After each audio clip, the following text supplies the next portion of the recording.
శుభములు కలుగు నీకు.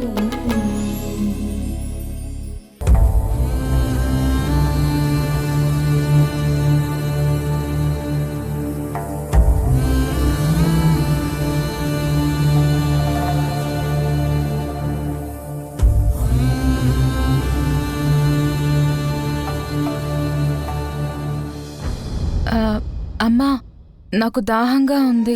వెళ్ళి మంచినీళ్ళు తాగమ్మా. బయట అరుంధతి వాళ్ళు కూర్చొని మాట్లాడుకుంటున్నారమ్మా. వాళ్ళని చూస్తే నాకేంటో ఒక రకమైన భయం వేస్తుందమ్మా. ఆవిడ ముందు నుంచి నడవాలంటేనే నాకు టెన్షన్. ఎందుకు భయం? ఏమో అమ్మా, తెలీదు. సరే, నే వెళ్ళి హాసినికి మజ్జిగ, నీకు మంచినీళ్లు తీసుకొస్తాను. హాసిని లేస్తే నన్ను పిలు. సరే అమ్మా.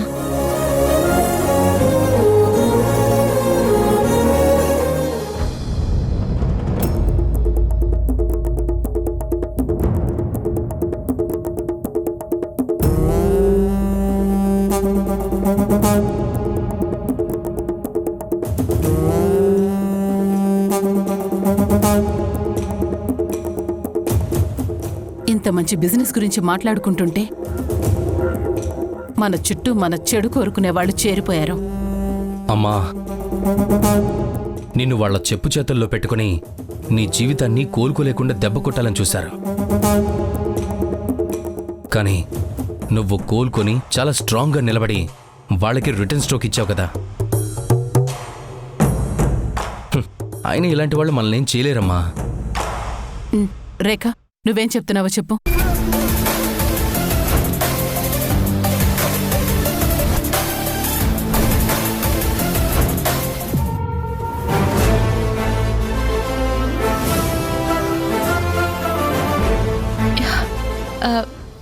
అమ్మా,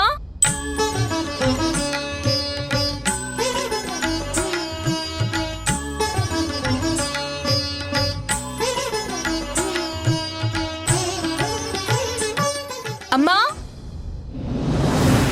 అమ్మా. ఏంటమ్మా? అమ్మా, హాసినికి మెలకు వచ్చింది. అవునా?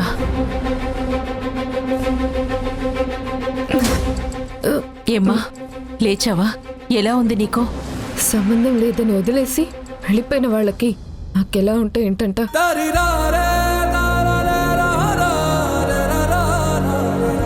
అసలు అందరినీ ఇంటికి ఎందుకు రానిస్తున్నారు మా అత్తగారు? నిజమేనమ్మా, ఆవిడ నీ అత్తగారు, ఇది నీ ఇల్లు.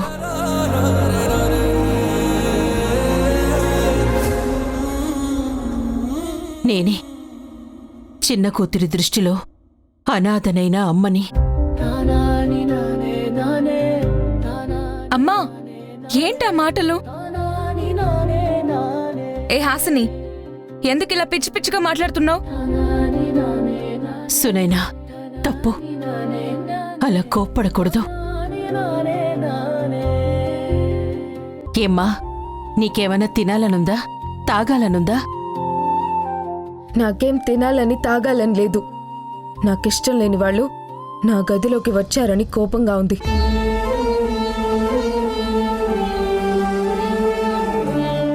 వచ్చిన వాళ్ళు వెళ్ళిపోతే చాలా సంతోషంగా ఉంటుంది. అది కాదమ్మా, వంటి మీద అమ్మవారు ఉన్నప్పుడు నీకేం తినాలనిపిస్తే అది పెట్టాలి. అందుకే. వంటి మీద అమ్మవారుందా?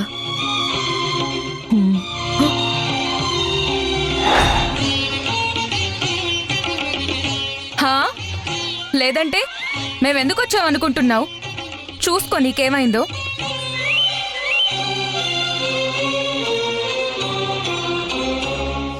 నీకు అమ్మవారు పోసిందమ్మా. ఇలాంటప్పుడు నీకు తోడుగా ఓ మనిషి ఉండాలి.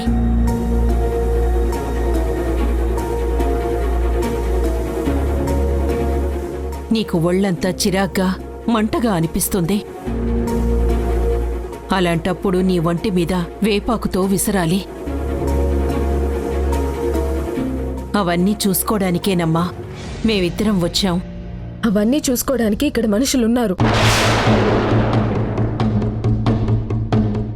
అవును, ఉన్నారు. వాళ్లే వచ్చి అమ్మకి చెప్పారు. నీకు పొంగిపోసింది అని. నిన్ను చూసుకోవడానికి, నీకు అన్ని సేవలు చేసి పెట్టడానికి రమ్మని పిలిపించారు. అక్కర్లేదు, నాకెవరూ ఏం చేయక్కర్లేదు. నా దగ్గర ఎవ్వరూ ఉండొద్దు. వెళ్ళిపోండి, అందరూ వెళ్ళిపోండి. వెళ్ళిపోతాం హాసిని. మేమిక్కడ ఉండిపోవడానికి రాలేదు. నువ్వు వద్దన్నా నీ పక్కన ఖచ్చితంగా మనిషి ఉండాల్సిందే. నువ్వు ఇల్లంతా తిరగకూడదు. బయటికెళ్తే గాలి ధూళి పడి అమ్మ ఇంకా చికాకు పెడుతుంది. వంటగది తాలింపుల ఘాటు కూడా నీ వంటికి సోకకూడదమ్మా. అందుకే నువ్వు పైనే ఉండాలి. కాబట్టి నీకు అమ్మవారు పూర్తిగా దిగిపోయే వరకు మేము ఇక్కడే ఉండాలి. తగ్గిపోయాక నీకు స్నానం పోసేసి అప్పుడు మేమే వెళ్ళిపోతాం.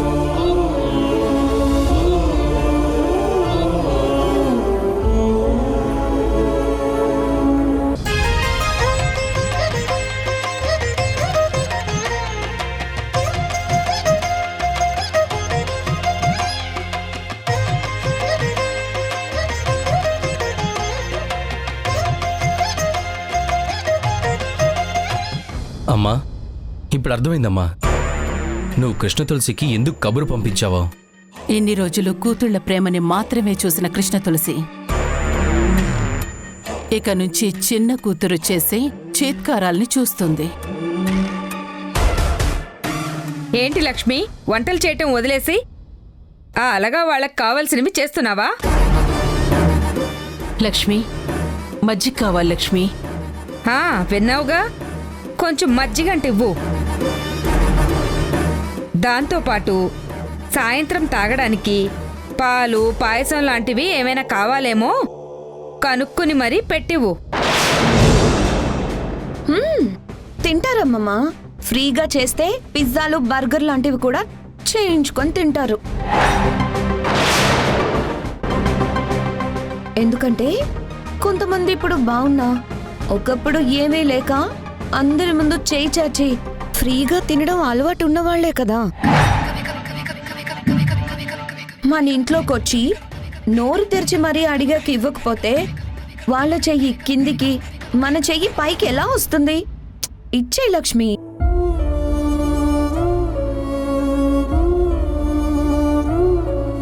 ఆవిడ అడిగిందేదో ఇచ్చేసే.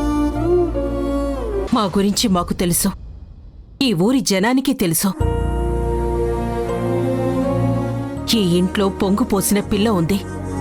ఇలాంటి ఇంట్లో మాటకి మాట, చెయ్యికి చెయ్యి అని గొడవలు పడ్డం మంచిది కాదు.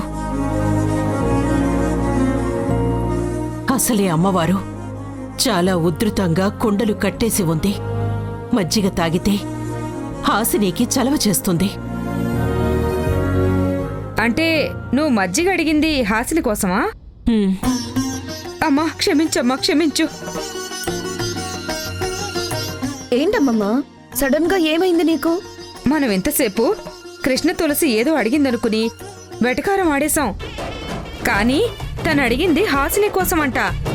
అయితే అమ్మవారి విషయంలో మనం నోరు జారితే తర్వాత ఆవిడ మనలో ఎవరికో ఒకరికి వచ్చి దిగకుండా నిలబడుతుంది.